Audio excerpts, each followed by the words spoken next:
Well, we're here. Here we are. Yeah, we are now in U-Haul. Just thought, what better way? A man who is leading a movement that has impacted so many in U-Haul move stuff. Yeah, that's awesome. Yeah. Well, this is a first for me. Yeah, I don't usually sit in U-Hauls. And have conversations, especially in the back. Yeah. Well, I just I wanted to get with you and just talk just around creativity and glory. And obviously we have this whole creative set, but really you've been somebody that is personally impacted me, and I know you know that through our conversations, but have impacted so many. And I think even Bethel is such a creative movement, and but a lot of what I've been doing over this past year with the Creative Call and gathering creatives, there's just been a lot of questions that different people are asking, and I just thought, what better person to get insight and wisdom from when it comes to creativity and glory. And so I just have questions that I wanted to ask you. And let's do it. One of my first questions that I was like, okay, I definitely want to hear, your thoughts on is, does creativity, how important is it in the church? It's huge because it's honest. If there's no creativity, then there's control, and we never become all that God intended us to be. Creativity done right is returning to being authentic and honest and expressing this journey, this lifelong journey that we have walking with the Lord. It's essential, because without it, we are just simply duplicating what other people have already done, which isn't necessarily bad, but if it restricts who God made me to be, then that's not healthy. Oh, wow. Yeah, so it's creativity restores us to being authentic and keeps us honest. Oh, wow. Yeah. I mean, with that, has it ever, for you, obviously Bethel has been going for a long time, but a lot of what's been happening, I would say, definitely as long as I've been here, and for a long time, longer than that, has been this global impact. And it's taken creativity, I think, to get to where we are. Right. But with that, how much courage has it taken for you when it comes to leading a movement that's impacting so many? Well, yeah, obviously courage has to be a part. Yeah. Courage isn't needed if you don't take risk, but creativity requires risk. Yeah. And you learn from it. Sometimes you get it right, sometimes you don't. Sometimes sometimes you have to back up and clean up the mess or redirect, but it's all a part of the journey. The people who resist risk also avoid accomplishment, avoid breakthrough, avoid the kind of extreme blessings and favor that God would release over us. They miss out on so much. So it's pretty significant. Courage is a significant part. Yeah, and I think with that, like, a lot of people, I would say with creativity, can be afraid to take risks because, it can be misinterpreted. Yep. So have you, what's been your journey when it comes to taking risk and doing something maybe that's new, but it being up for interpretation? Like, what goes through Bill's mind?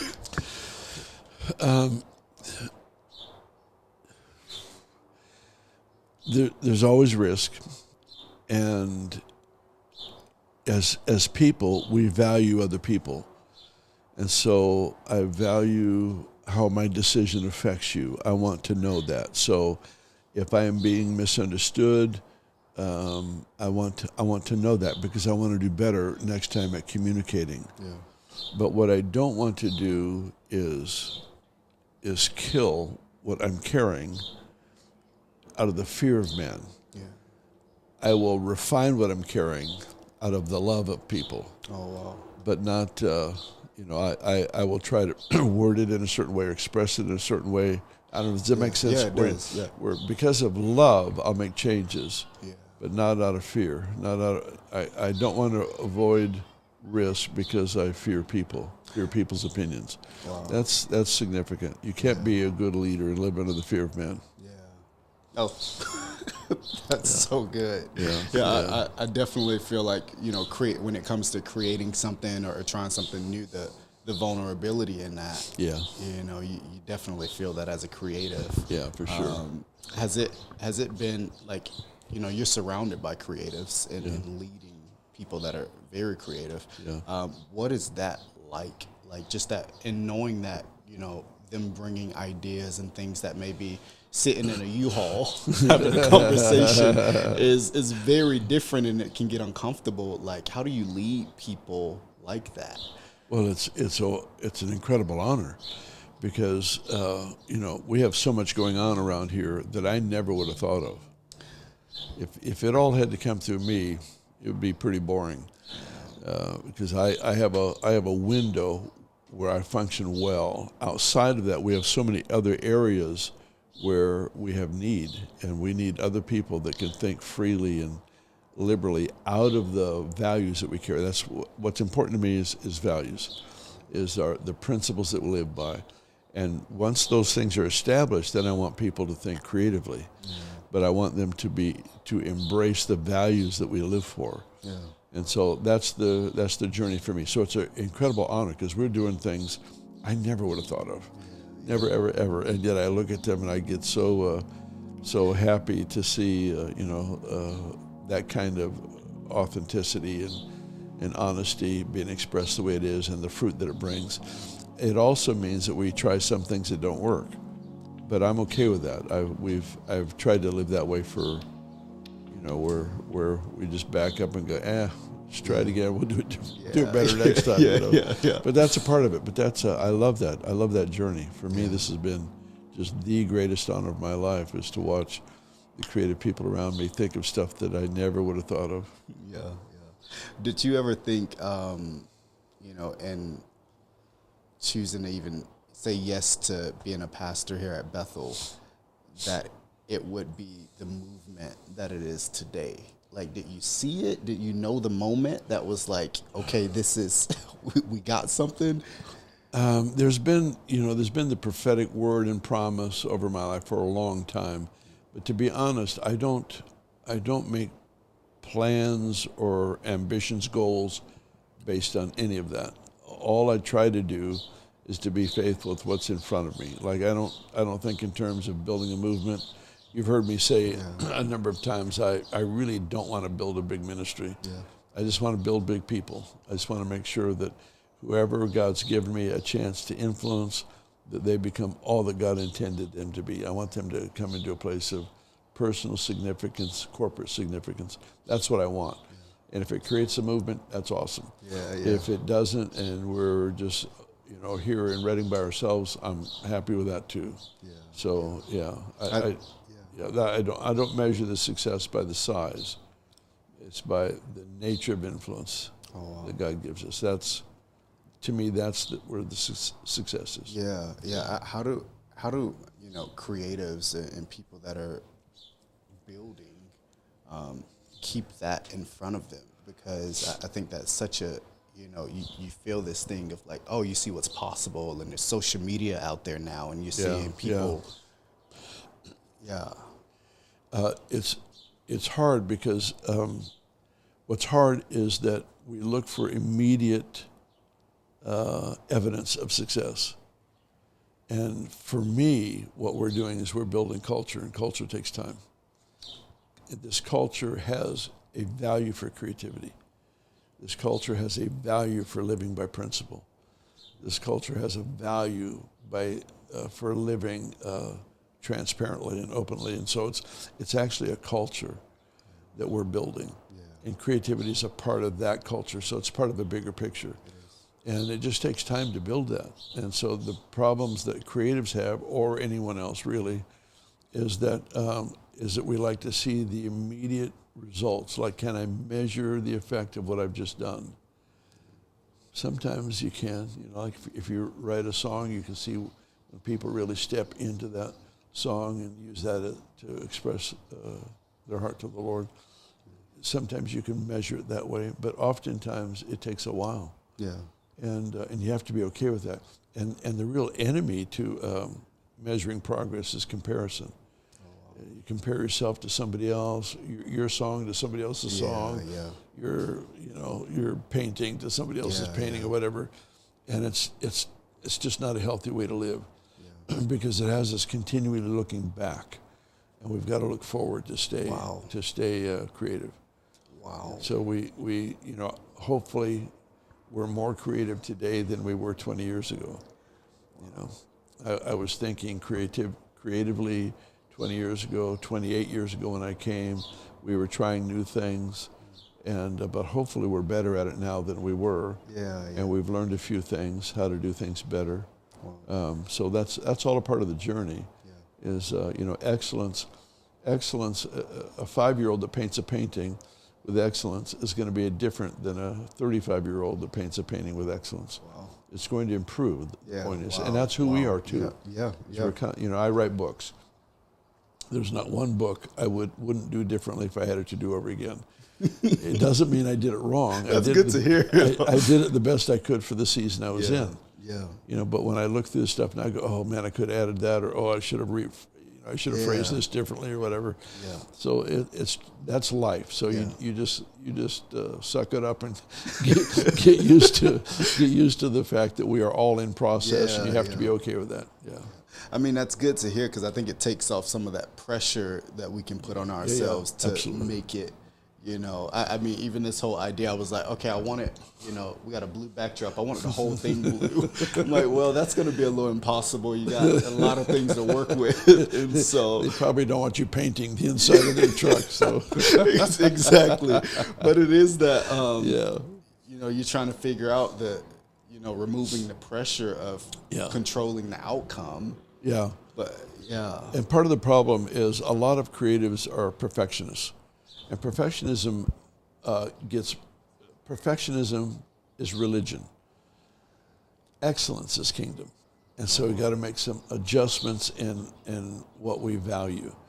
Because perfectionism is cruel, because you never get there.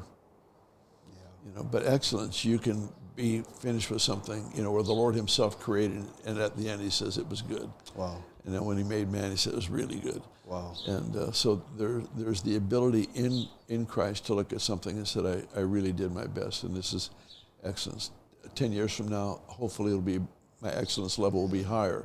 Yeah. But for where I'm at today, this was it. Yeah. And there's a certain liberty in being able to do that. But perfectionism is a cruel taskmaster.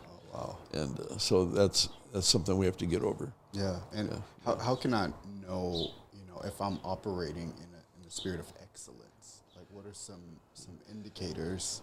You've done your best, and you're happy with what you've done. Perfectionism, you're never happy. You have a token joy for completing a project, but it's not. There's never quite the satisfaction. Yeah. Wow. And it's important that we are satisfied with what we've done. It really is. He says, hope deferred makes the heart sick, but desire realized is a tree of life. So in other words, fulfillment, personal fulfillment, is what feeds us. Wow.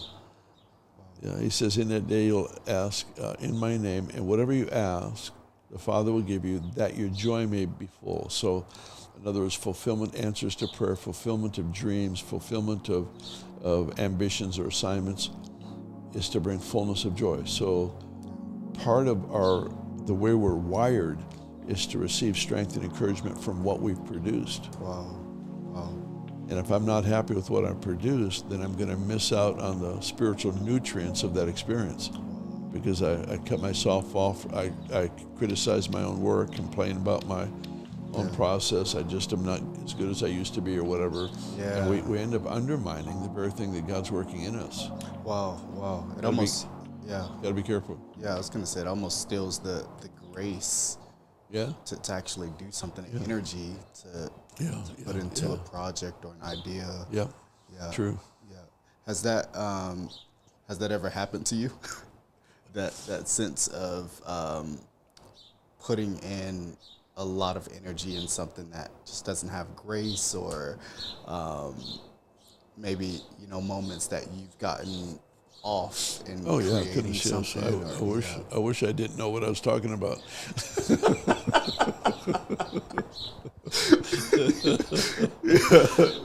Yeah. I mean, that's how we learn. Is we swing too far this way, too far that way, and we finally learn that place of just personal fulfillment, fulfillment that doesn't lead to independence or pride. That's what we want. We don't want independence. We got to remain in a place of trust. And pride, we don't want to take credit for what He's done through us. Wow. We want to receive the blessing from what we've done out of obedience, out of surrender. There's a certain benefit that we have that we carry, and so we want to receive that. Wow. Yeah, without doing self-criticism and shame and all that stuff. Yeah. Yeah. I've heard you talk about how shame, like the relationship between shame and creativity, and how shame can undermine. Oh yeah. Yeah. Share a little bit. Yeah, shame just works to destroy everything that we are and do, and I mean there are people who create out of pain. It's not that you can't. Some of the great books and things that have been written by somebody who just went through crisis and tragedy, and they write the journey. And it's not that a negative experience can't inspire you to do something. It's better to do what you do out of a place of health and healing. So we want to come to a place of personal fulfillment and then produce. But shame is one of those. It's like perfectionism. It's a horrible taskmaster. Yeah. I want to ask just around the topic of glory, manifest presence of Jesus. I was just with a friend of mine this last week who is a billionaire, and he has a prayer room in his office, and he spends minimum of 2 hours a day in there, just in the presence, in the glory, and that's where he creates. It's where God shows him what to do, what not to do. It's in that place of glory. The glory is the manifested presence of Jesus. It's not something relegated to a season of your life or to a Moses or a David or a Paul.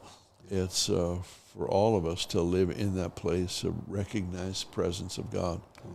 And to see people like this friend of mine who actually all he wants is to build a kingdom. That's all he wants. And the slightest decision, he looks to just that manifest presence of the Lord for what do I do in this situation or that. And he's got a crazy amount of responsibility. So I don't want to go any further than that. Don't want to uncover him, but he's a real hero in that sense that he really, really sets aside time to spend just in that glory, in that presence. And the insights, it's just beautiful.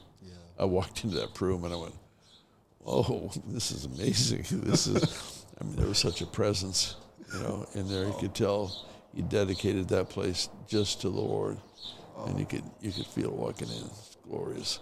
So, but that's the same. That's possible for all of us.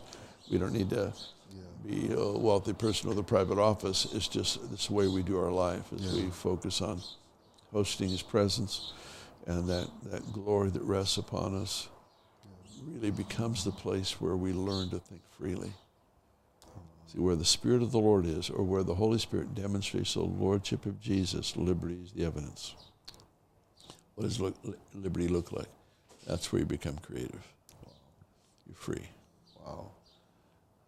Yeah, I've never heard it like that. Yeah, it's the Lordship of Jesus. It's a liberating lifestyle. It's not confining.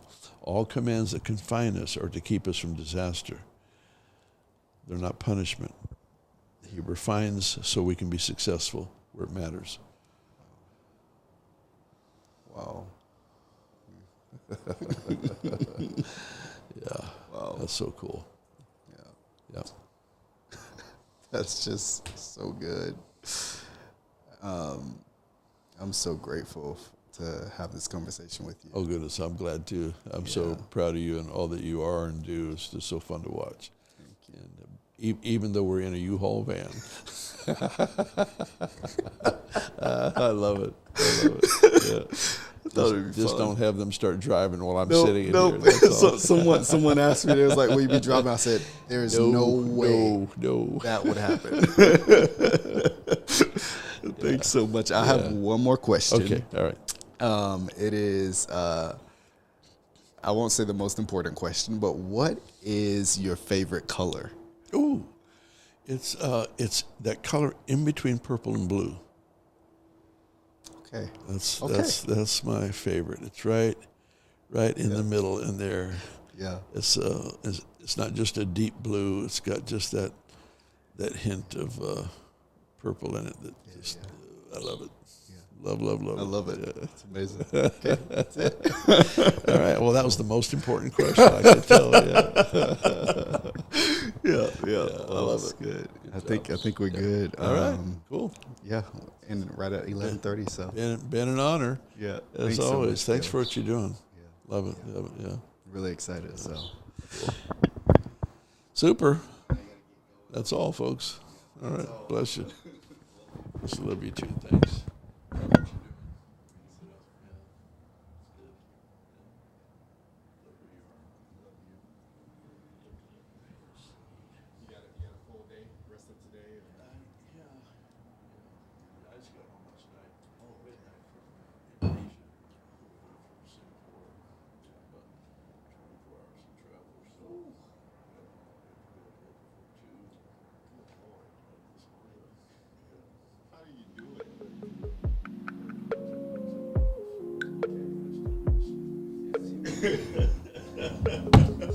It's on the schedule. Thanks.